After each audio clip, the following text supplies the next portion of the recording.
I would like to take a bird's eye view and contextualize everything that has shaped the geopolitical realities of the region of Palestine. What Hamas did should be condemned. It was egregious, it was terrible, it was atrocious. The narrative that the war began on October 7th is grossly misleading. It signifies a deliberate and collective refusal to acknowledge and accept the fact that this has been in the works for the last 75 years. In 1948, the Nakba happened. In 1950, the Law of Return was passed. And according to the Law of Return, it granted immediate citizenship to any Jew residing anywhere in the world. Now, it is rooted in the ideology to create and expand Jewish communities, again codified in Israel's nation-state law, according to which the state considers the development of Jewish settlements a national value. And in doing so, it expels the indigenous people of the land, the Palestinians, and this is what it has been doing. Since 2006, Gaza has been under military blockade. What that means is that Israel controls the airspace, it controls access to sea, access through sea, and it controls the land borders going into Gaza. That means that there can be no mobility either of goods or humans in and out of Gaza without Israeli approval. Gaza has been bombed by Israel in 2008, in 2012, in 14, in 2021, in 2022. It is a genocide being led by the state of Israel in response to an action by a non-state actor, that is Hamas, in which they are subjecting the unarmed civilian population of Gaza to a complete massacre. Before October 7th, before the attack by Hamas, before any of this had unraveled, Prime Minister Netanyahu, on his policies for Palestine, I would like to quote them in verbatim, said, "Beat them up not once, but repeatedly until it's unbearable. Crush Palestinians' hope for full sovereignty." Hello, everyone. My name is Norez Rana, and I'll be hosting today's program on New Wave, in which I will be talking about the Israel-Palestine conflict and the way it has evolved over the course of the last 3 weeks. Those of you who've been following us would be well aware that we've been trying to provide you with up-to-date coverage and analysis and how things have unfolded. We've talked about the humanitarian crisis, and we've also talked about Western media's role and narrative that is shaping the current crisis. But today, I would like to take a bird's eye view and contextualize everything that has shaped the geopolitical realities of the region of Palestine, and which has very much led to this ongoing war that is happening in real time. Today is day 26. 9,061 people have died. 4,000 children have died. And these are official figures. These are figures pertaining to those whose bodies have been identified and verified. So bear in mind, the actual number may be much larger, much more than what is being put out there on record. Anyhow, additionally, 1.4 million people have been displaced. 40,000 residential complexes have been completely bombarded. A humanitarian crisis is unfolding. And this is in response to what happened on October 7th. On October 7th, the Israel-Gaza war started. And it happened after Hamas breached Israeli territories. They killed 1,400 Israeli civilians, took 200 hostages. And before I unpack anything, let me very clearly and say this out loud, that what Hamas did should be condemned. It was egregious, it was terrible, it was atrocious. And it should be very vehemently, passionately be condemned. And I don't think there's any argument on that. Now, let me go back to my very first sentence on how I began this. This war started on October 7th. Now, there are two keywords that I would like to pick and highlight war and started. So let me first unpack started. The narrative that the war began on October 7th is grossly misleading. It signifies a deliberate and collective refusal to acknowledge and accept the fact that this has been in the works for the last 75 years. What the Israelis experienced on October 7th has been a lifelong story of the Palestinians. For the last 7 decades, 75 years, Palestinians have been dispossessed of their lands, they have been displaced, they've been subjugated, they've been oppressed, they've been occupied, they've been dehumanized, they've been humiliated, they've been illegally arrested, put behind bars, they've been murdered, they've been bombed, they've been subjected to all possible kinds of torture. And this is not happening now. It has been happening since 1948. And I'll take a very swift detour and go back to that time period when the Jews first came to what is Palestine, what was then Palestine.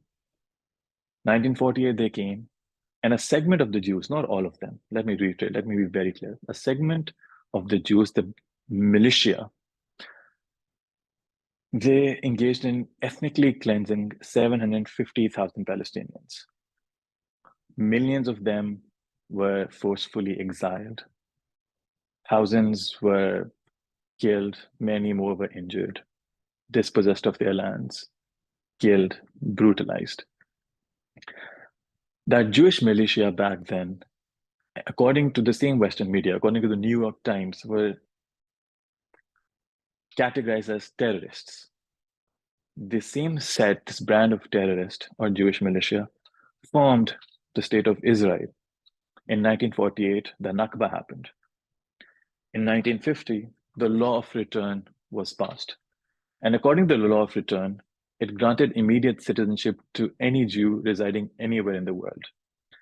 Now, it is rooted in the ideology to create and expand Jewish communities, again codified in Israel's nation-state law, according to which the state considers the development of Jewish settlements a national value. And in doing so, it expels the indigenous people of the land, the Palestinians, and this is what it has been doing. The Nakba happened in 1948. Again, Palestinians were expelled from their land in scores in 1967. But it has been going on perpetually. It has manifested in various forms and states and continues to happen till date. Now, many commentators would argue, will not argue the facts, these historic facts, but will argue the fact that this war is not happening, is not a consequence of the entire historical background that I've just laid out. So let me zoom in a bit more. Let's talk about the last 16 years, 16 or 17 odd years. Since 2006, Gaza has been under military blockade. What that means is that Israel controls the airspace, it controls access to sea, access through sea, and it controls the land borders going into Gaza. That means that there can be no mobility either of goods or humans in and out of Gaza without Israeli approval. Israel controls the taxes, the revenue that is generated, it controls the livelihoods, it controls the markets. Gaza is a very small strip of land. All in all, it is 25 miles by 6 miles. So basically, if you start running a marathon, you'll almost be done if you run in a straight line. Just 4 miles more, and that's about it. It is one of the most densely populated places in the world. There are 2.2 million dwellers. Of those 2.2 million, 78% are those who are either refugees or descendants of refugees who were pushed into this very tiny sliver of land during and after the Nakba that happened. Gaza has an unemployment rate of 80%. 67% of the population relies on food aid in order to access food or nutrition at all. it is the humanitarian state is in complete shambles. And these are facts. This is not a perception. These are facts that have been stated again and again by 5 different UN agencies who've gone on the record and have spoken about how vulnerable the humanitarian situation in Gaza is. And this is prior to October 7th. It highlights the state of an occupied territory. Over the last 16 years, Gaza has been bombed by Israel in 2008, in 2012, in 14, in 2021, in 2022. 6,050 odd, I can't remember the exact figure, but according to the United Nations Coordination of Humanitarian Affairs, about 6,051 or 52 innocent civilians, Palestinians, Gazans, have been murdered, have died as a result of either live ammunition or air-led explosive by Israel. On the contrary, the number in Israel, the number of deaths stands at 309 prior to October 7th, 2023. I don't mean to trivialize deaths by comparing numbers, but I do want to highlight the magnitude of oppression, the difference, the amount of subjugation, and what the Palestinians have had to suffer continuously. There's generational trauma, there's ongoing trauma.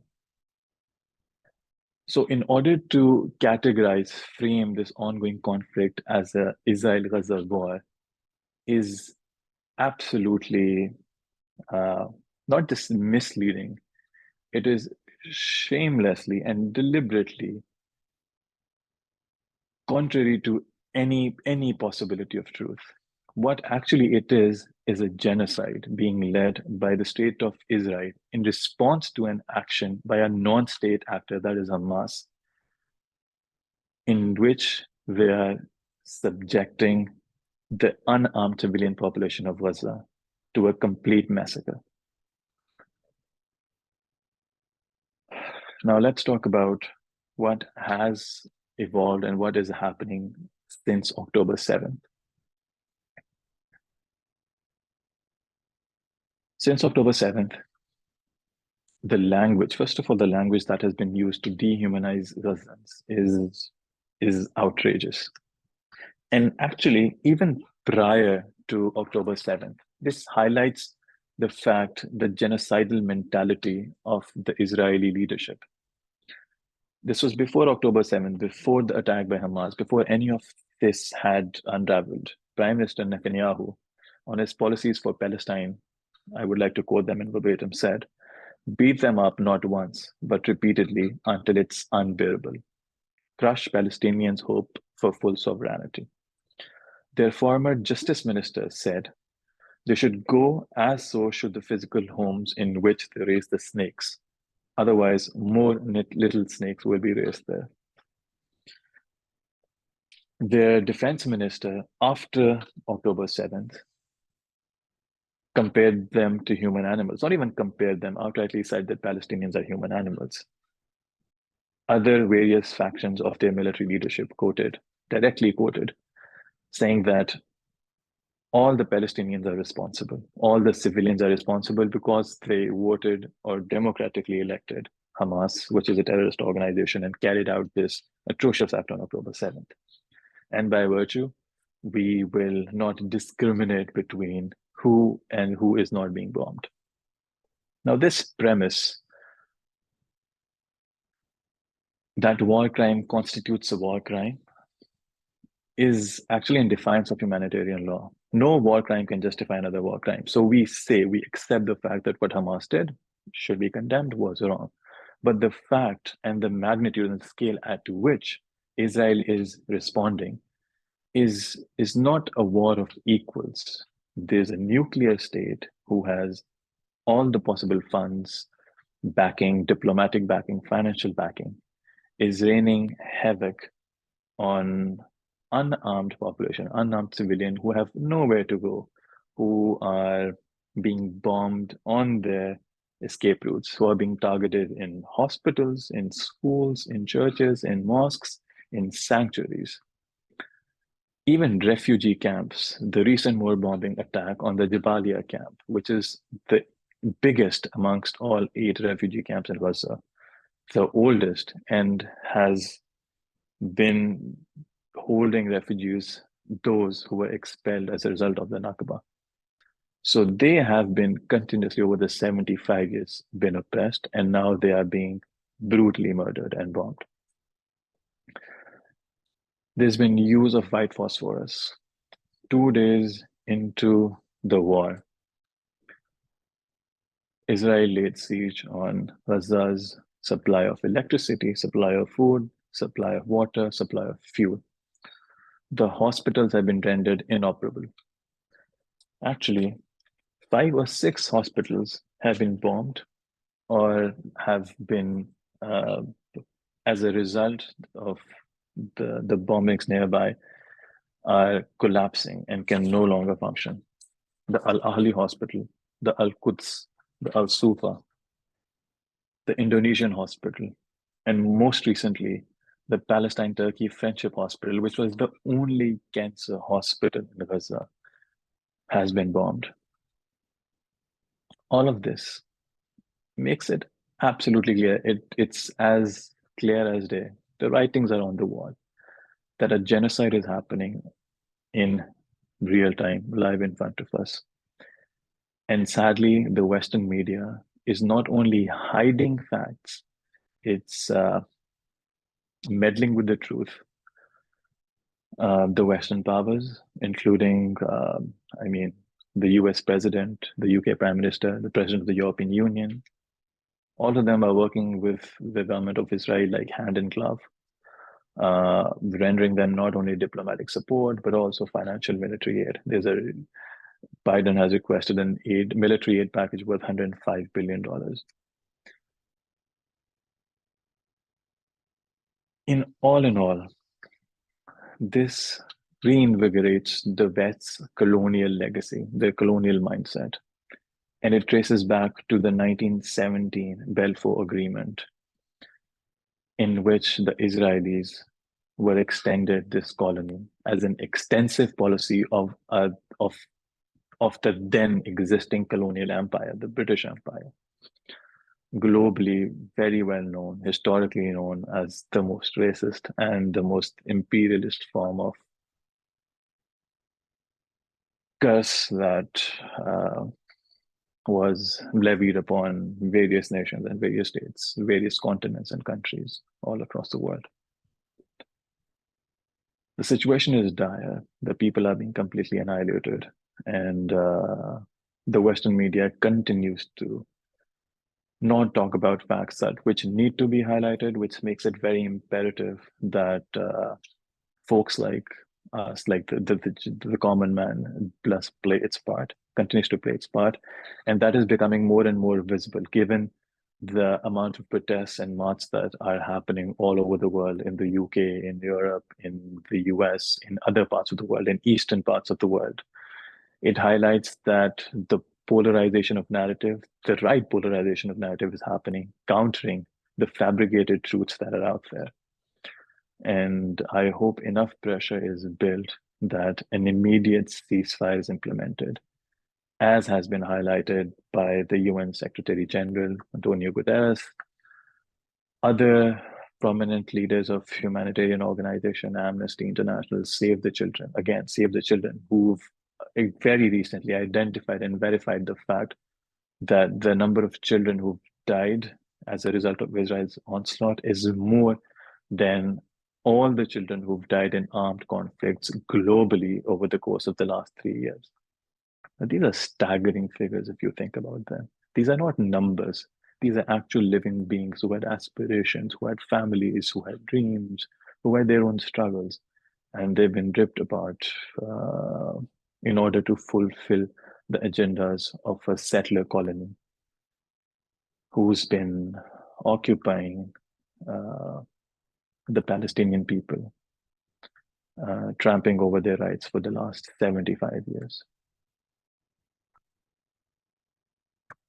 And before I end, I want to end hopeful, I want to end optimistic, but that is the utter and the only truth, facts without any form of sugarcoat at all.